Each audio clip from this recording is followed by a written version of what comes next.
আসসালামু আলাইকুম ওয়া রাহমাতুল্লাহি ওয়া বারাকাতুহু। চিনি বেশি খেলে কি কি ক্ষতি হয় আমরা আজকে সেটা জানব। আপনি কি মিষ্টি বা চিনি বেশি খান? তাহলে সাবধান।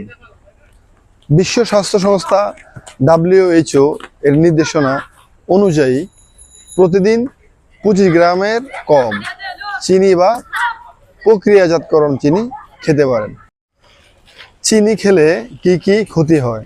দ্রুত ওজন বাড়ে, ডায়াবেটিক্সের ঝুঁকি বাড়ে, দাঁতের ক্ষয় হয়, শরীরে ক্লান্তি ও দুর্বলতা আসে, মানসিক স্বাস্থ্যের ক্ষতি হয়, স্মৃতিশক্তি হ্রাস পায়, হৃদরোগের ঝুঁকি বাড়ে।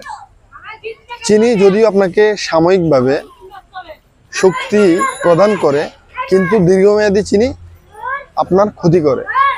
অতএব চিনি কম খান, সুস্থ থাকুন।